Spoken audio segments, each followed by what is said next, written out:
Mr. David Katz, a successful entrepreneur and a balanced family man. Mr. Katz is currently the president and CEO of Nero Global Tracking, a GPS-based tracking solution company headquartered here in Vancouver. David founded the company and took it from nothing to a multi-million-dollar enterprise, spanning the entire country. Nero Global has such esteemed clients as Red Bull Distribution, the University of BC, the City of Surrey, and is an integral partner to literally hundreds of highly recognized corporations from around the country. In addition to running a successful corporation, Mr. Katz is highly involved with and on the board of directors of the Entrepreneur Association, Vancouver chapter. EO is a highly sought-after group of successful entrepreneurs, generating no less than $1 million in annual revenue a year. His involvement on the board demonstrates his passion to help fellow business owners succeed in their enterprises. David is an active member of the business community and acts as a facilitator for other corporations to help them develop strategic goals and core visions for their organizations. In addition to his vast business success, David manages to be a husband and a father of 3 and travels 12 weeks a year. David is excited to share his time with you today in hopes he may impart some of his wisdom for you to take home. Please help me welcome Mr. David Katz.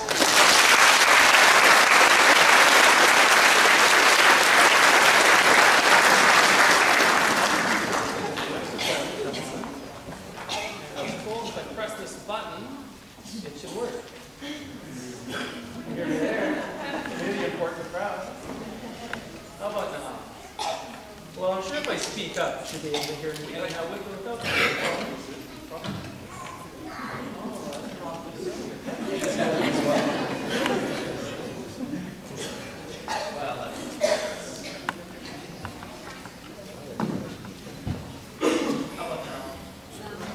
okay, people up there?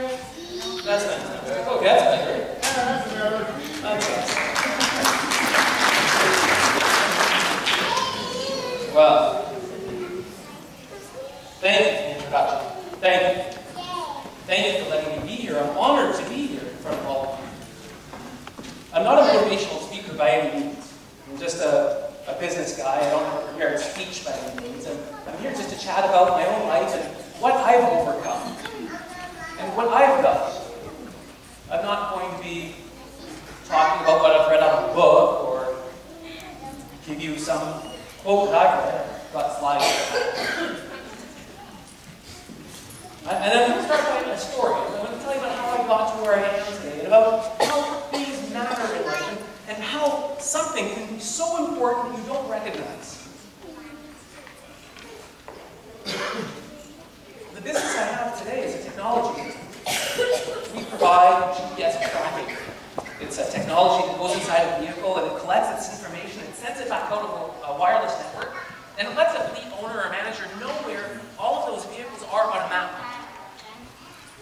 Live simultaneously with great technology. Are you guys all familiar with GPS? Everyone's got GPS in their car, and you know how it always tells you where you are, and where you should go, and sometimes you want it to shut up, right? Or on your iPhone. Technology, GPS, oh my gosh, when I got the business, I had to teach people how to spell GPS. But for me, GPS means a lot more, because when I was a child, my father, perhaps not the best father, was very, very creative and very, very hands-on. While a lot of people buy boats or buy sailboats, my dad decided to build a sailboat. 47 feet. From the hull up. What a task, monumental.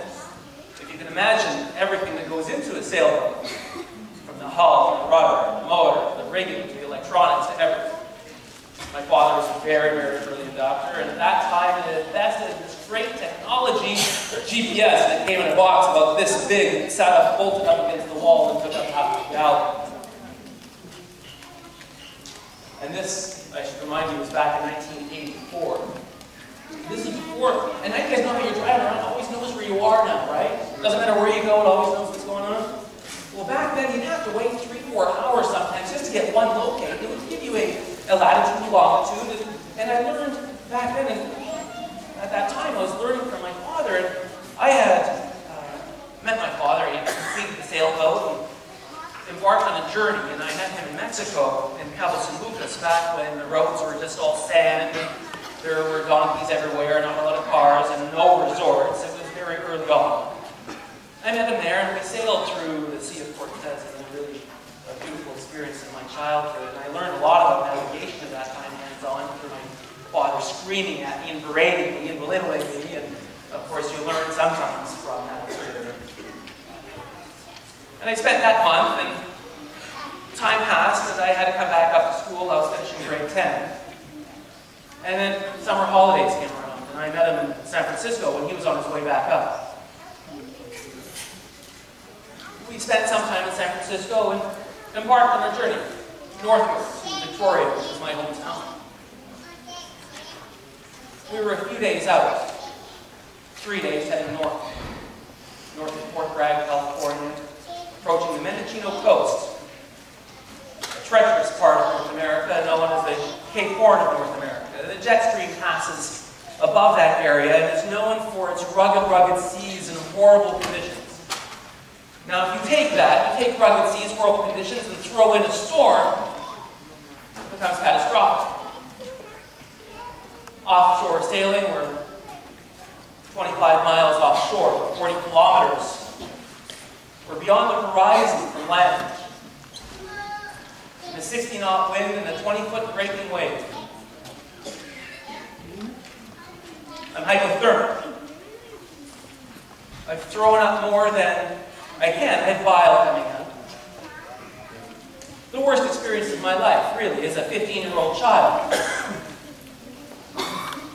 I couldn't understand, really, at the time, why we didn't head ashore, because I thought that would be the most logical thing to do.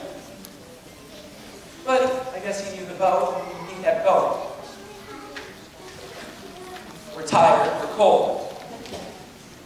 I'm sick, and I'm quite convinced at this point that my life should come to a very cold, horrible end at any time. He wouldn't communicate with me. I would plead to go back ashore, but he kept going, maybe knowing the boat. And if you know anything about a sailboat, just a little bit, if you just put the mechanics together, you've got a 20-foot breaking wave and a 50-foot boat. You're motoring into the wind. The wave, the boat, the bow of the boat. Bow of the boat, bottom of the wave. Every 5-6 seconds, we would plunge 40 feet. It was horrific.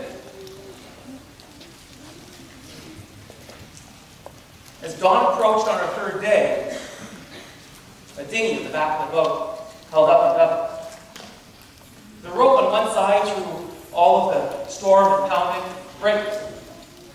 Go back to the boat, it's filled with water, the dinghy filled with water, and we try to capture this and save it for some reason. We should have just cut it loose. But we saved it. It's cold and it's tired and as fearful as I am. We come back into the bridge of the boat. And it was at that moment that my father realized he was having a heart attack. I'm 40 kilometers from shore. I'm in a 60-knot wind. I'm plunging meters and meters every few seconds.